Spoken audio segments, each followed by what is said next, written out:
hands on a gun unless they have passed a simple, quick background check. There is almost no public policy in America today that enjoys 97% from Americans, but universal background checks does, because people know we have an epidemic of gun violence in this country that is touching every corner of our nation. And Americans are absolutely livid that Congress has done nothing of substance to try to address this slaughter. Finally, the voters spoke up in 2018 and elected to the United States Congress a new cadre of anti-gun violence advocates, and a few of them are here with us today.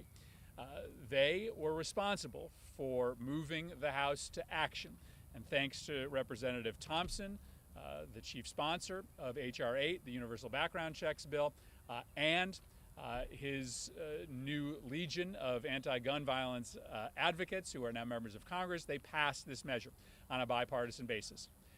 The background checks bill has been lingering, sitting on the Senate calendar for 100 days. In those 100 days, 10,000 people have been shot. In those 100 days, there have been over 100 mass shootings. In those 100 days, over 700 teenagers have been killed by gunshot wounds. We can't wait another day. We can't wait another 100 days. Mitch McConnell needs to bring the background checks bill up for a debate right now. Now, I get it. Republicans run the United States Senate. Maybe the version of the background checks bill that passed the House can't get 60 votes in the Senate. But why not try? Why not see whether we have 60 votes for H.R. 8? And if we don't, let the Senate do its work. Let the Senate come to a conclusion on the issue of gun violence so that we can try to work out differences that we may have with the House of Representatives. What is unacceptable is that the Senate continues to do nothing. And so on this 100-day mark, we're gathered here today to say to our Senate colleagues, do not sit by and watch this slaughter continue. Do not accept nothing as the answer to the American public who increasingly demand that we take action, and accept the offer from the House of Representatives. A bill that has 97% support should at least get a debate and a vote on the floor of the Senate. So let me get out of the way. We've got so many fantastic people here who are in the middle of this fight. Again, I'm so glad to be here with all these great advocates, in particular Mike Thompson, the chief sponsor of this effort that made it through the House with such a big bipartisan majority. But before we turn it over to our House members, let me introduce my colleague in Connecticut's Senate delegation, Senator Blumenthal. Thanks to Senator Murphy, thanks to our great colleagues. We're doing this event on the Senate side, but really the thanks go to our House colleagues, and particularly the newly elected members. And my friends and colleagues in the Senate really should have no question. Gun violence prevention was on the ballot in 2018, and it will be on the ballot again in 2020. Make no mistake, we have built a political movement that is only growing. The strength of this movement is grassroots, it is vibrant and vital, and it will judge harshly colleagues who fail to vote. My Republican colleagues cannot stand idly while their leader protects them in an act of consummate cowardice from taking a vote on this topic. There is no reason to avoid a vote. There is every reason to have one. And the failure to have a vote makes Congress complicit. In fact, it makes our colleagues aiders and abettors in that mass slaughter that is a public health epidemic. We've called it an epidemic before. If 90 people every day were dying of a virus or some other communicable disease, there would be an outcry, an outrage, and action. There is none on gun violence at this 100-day mark, but really, as long as we can remember, Congress has failed to act until this last election. Now, I was at a rally in Newtown last Sunday, and what folks said in Newtown about Sandy Hook and about the latest mass shooting in Virginia Beach applies to the deaths every day in communities around the country. There is no community, no neighborhood, no family who is immune from this epidemic. The Senate of the United States has the opportunity and obligation to act now. And its defiance of this movement not only makes it complicit, but profoundly short-sighted, politically as well as morally. And just one more point. The grip of the NRA and gun lobby on Congress is crumbling. It is crumbling in part because the NRA is failing to represent its own members who want common sense measures to stop this mass slaughter. It is crumbling because of corruption within the NRA. And it is crumbling because the American people are speaking loudly and clearly that they will no longer tolerate a Congress, and particularly a U.S. Senate, that is complicit in this public health epidemic. And I now am honored to introduce the leader of the House, a longtime champion of this cause, Representative Mike Thompson of California. Well, thank you, Senator, and thanks to all of my colleagues who are here today, not only for standing today and making these statements, but for the tireless effort that they've put forward to make our communities safer, and the work that they've done on gun violence prevention. 100 days. 100 days has passed since we sent gun violence prevention legislation from the House to the Senate. And in that 100 days, thousands of people have died at the hands of someone with a gun. Thousands of families will be turned upside down for the rest of their lives, and hundreds of communities across the United States of America will never again be the same. 100 days. And Senator McConnell has not allowed debate or a vote on this bill that would have had some impact on this tragedy. 100 days. He has held it up.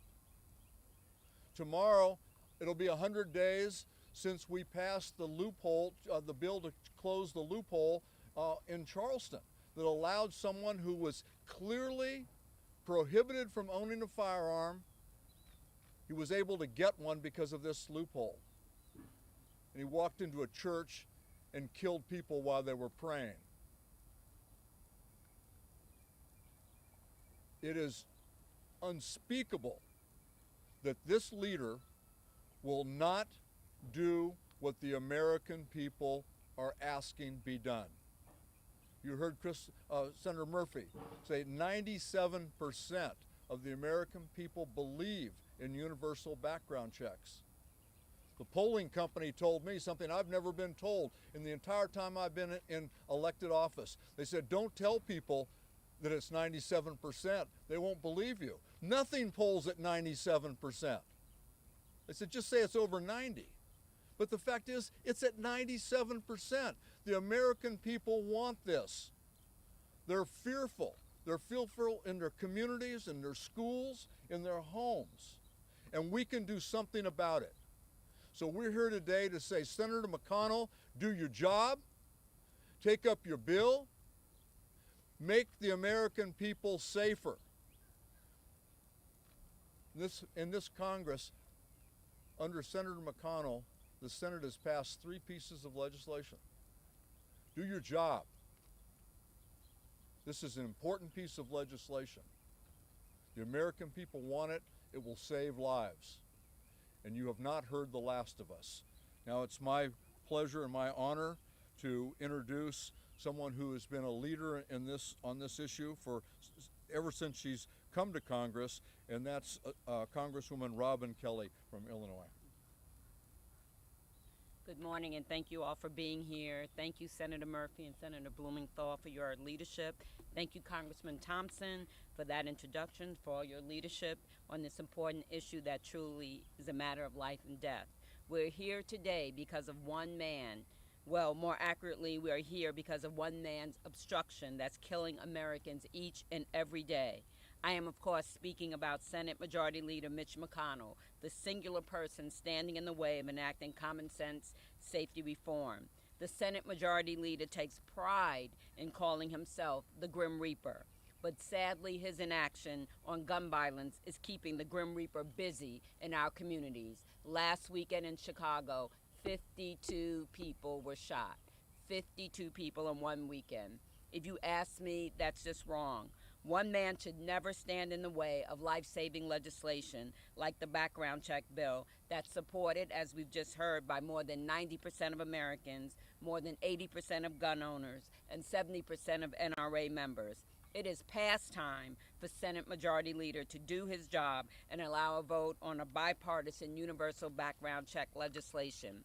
While the Senate Majority Leader sits on his hands, Americans are dying.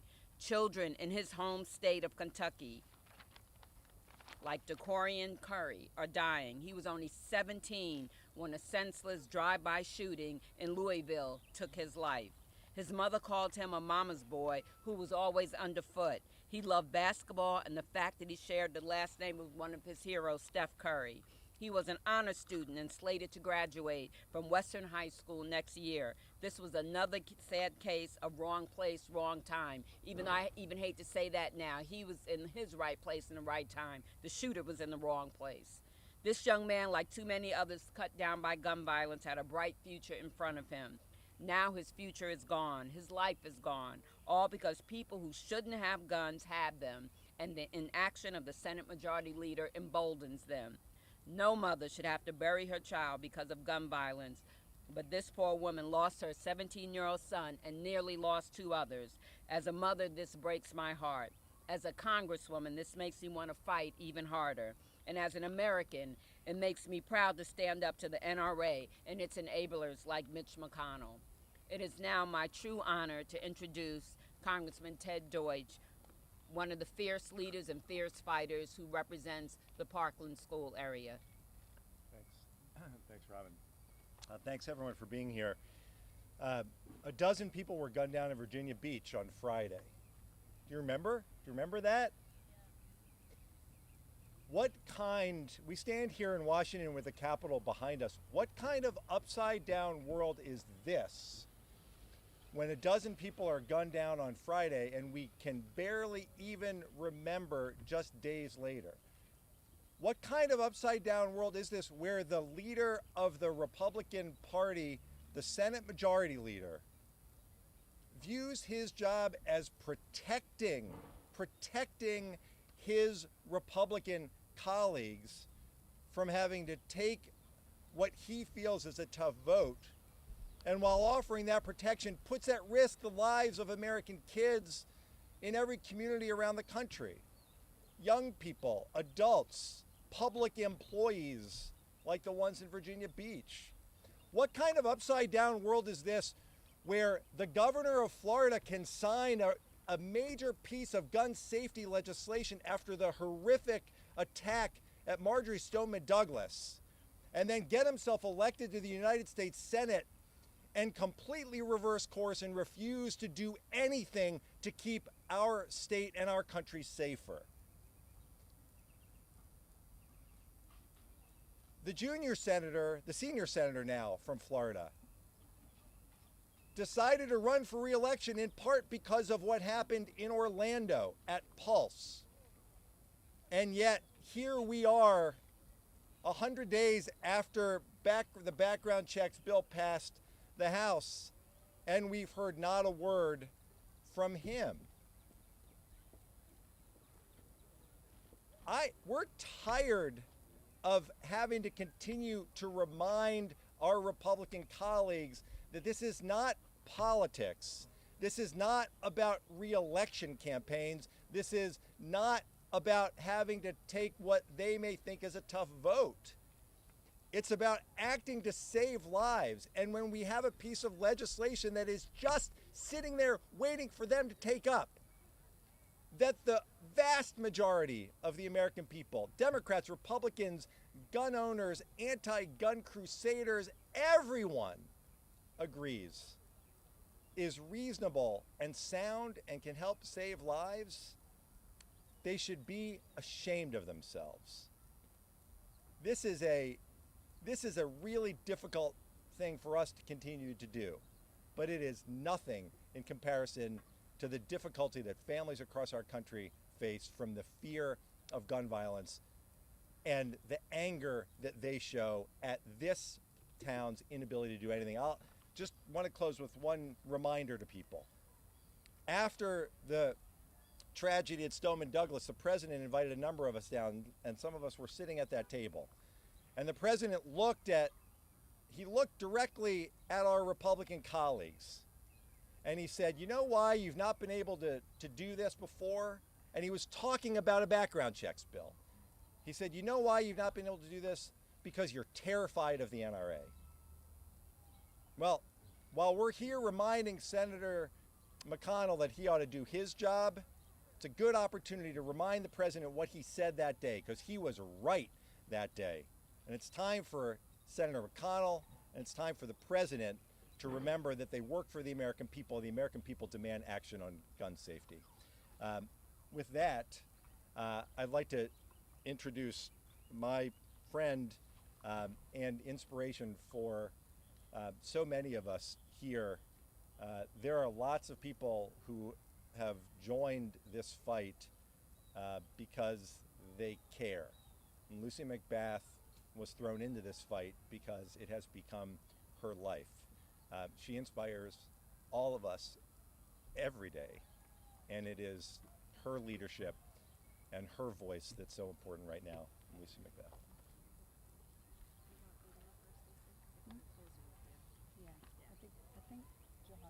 Oh, sorry, I'm sorry, Johanna. I didn't see you walk up. I'm sorry. not Lucy, but I promise you I'm just as inspirational and I know that's true. I know that. and as hard of a fighter as her. Yes, I'll be quick. I'll be brief. Johanna Hayes from Connecticut. First of all, I want to thank my colleagues in the House and my Senate partners from Connecticut, Senators Murphy and Blumenthal, for their tremendous leadership on this issue. I represent the district that is Newtown Sandy Hook. This is so personal for me. But more importantly, just really quickly, you've heard about the statistics, you've heard about what's happening. A memory that I can't shake. On the day that Sandy Hook happened, I had jury duty, so I was not at work. And the court closed, and as I'm driving home, I heard on the radio that something happened. And immediately I thought, I have to go back to my school because my kids are gonna have questions that no one can answer. And I remember one girl very specifically asking me, Ms. Hayes, why is this happening?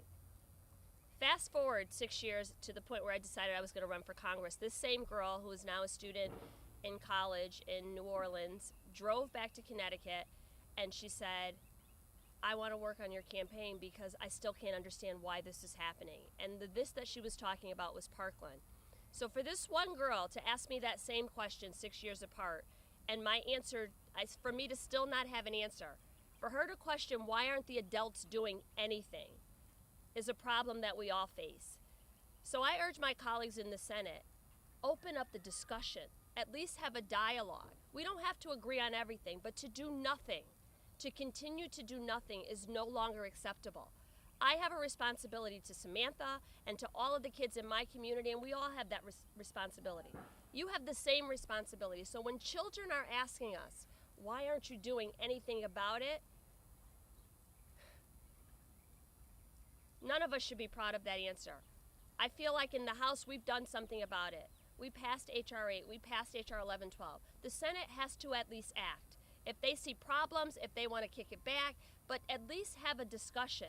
But to do nothing, to have no answer for all of these kids who are asking, why are we doing nothing, is unconscionable. So I urge my colleagues on the Senate sides, let's at least try to do something. You do the best you can. Sometimes it's good enough, sometimes it's not. But to do nothing is no longer an option. And with that, I give to you Lucy McBath.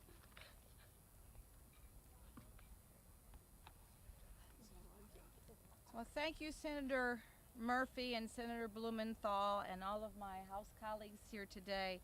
I could not be more grateful to stand with such a courageous group of individuals that are fighting right beside me. And thank you for holding this event today and for inviting me to join you and for your willingness and determination to address gun violence and save lives.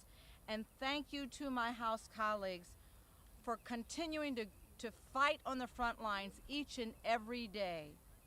As many of you know, gun violence is an issue that's extremely important and very personal to me. And before I came to Congress, I was just a mother on a mission, advocating for gun violence prevention across the nation. Since the heartbreaking day that my son Jordan was killed at the age of 17 at the hands of a man with a gun, I have dedicated my life to protecting others from these tragedies and to preventing other families from learning the same pain of losing a loved one to unnecessary gun violence. We live in a world that's not always safe. And not even 1 week ago, 12 lives again were taken by a man with a gun in Virginia Beach. In many communities today, they are asking themselves, are we next? Who's next? Is it going to happen to us? Every single day in our country, nearly 100 people continue to die as a result of unnecessary gun violence. And this is absolutely unacceptable. This is not normal. And we cannot allow this to be our new normal. And I'm so proud that we took action in the House of Representatives shortly just after Congress began this session. We passed H.R. 8 to implement universal background checks for all gun sales. And we passed H.R. 1112 to close the Charleston loophole.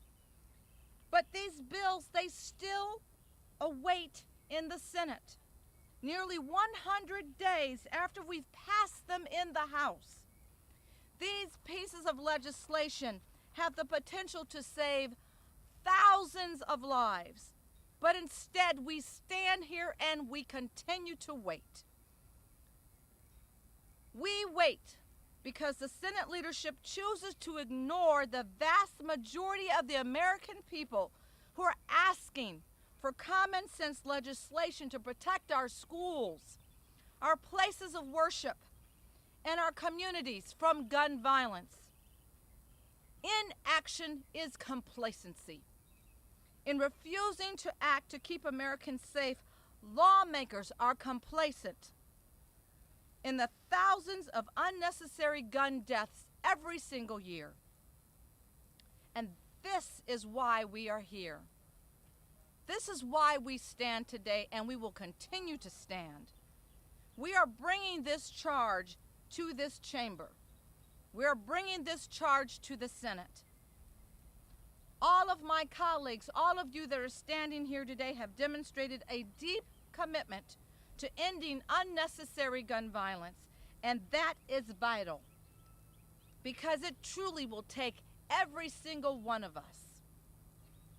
It is our responsibility and it is our duty as lawmakers to keep Americans safe.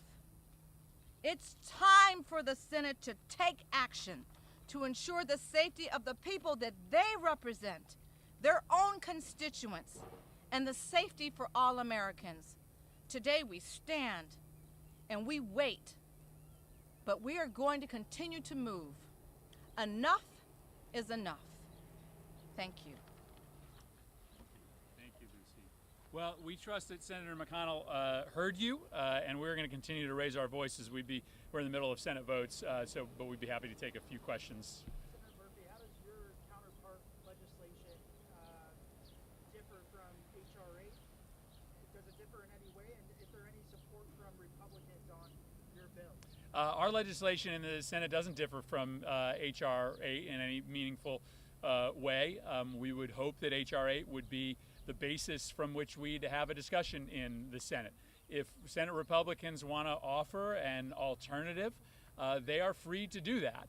But the fact that we have entertained no debate, the fact that we aren't even attempting to work out a compromise, is what is so objectionable. Remember, the American public supports universal background checks. They support the idea that anybody who's buying a gun should have to prove that they're not a criminal, should have to prove that they're not seriously mentally ill before they buy that gun. That's what H.R. 8 is. Manchin Toomey, which has gotten 50 votes in the Senate, is an important piece of legislation, but it's not universal background checks. And so we want to start with the strongest version of this bill that the American people support, and if Republicans want to offer alternatives, then we'll welcome them. You know, on the topic of Republican support, I think if Mitch McConnell were to simply give his Republican colleagues free rein, they would join this kind of measure. If he released them, they would support it. I've been working on an emergency risk protection order bill with a number of Republican colleagues. I'm hoping that we'll introduce a bipartisan version of an emergency risk protection order bill. I've received expressions of interest and support on a safe storage bill. In Connecticut, we just passed Ethan's Law. I've introduced, with support from Senator Murphy and other Democrats, a version of Ethan's Law here in the United States Senate. There's a counterpart in the House. I think that Senator McConnell simply giving Republicans the freedom to independently join or not our bills, simply bringing this measure to a vote would mean they would pass. Senator Blumenthal, does Ethan's Law have to go through a judiciary committee? It does.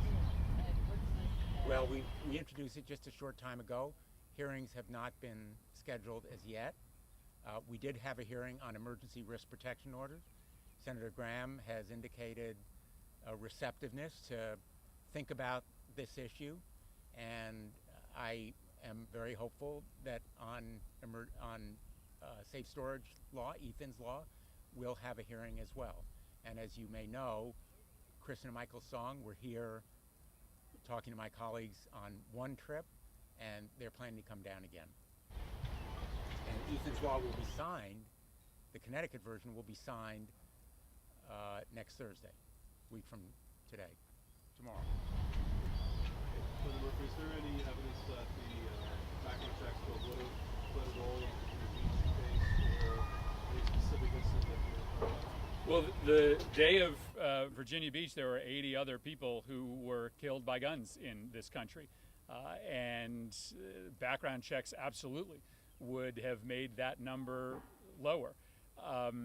You know, there's no one public policy intervention that solves every single gun murder in this country.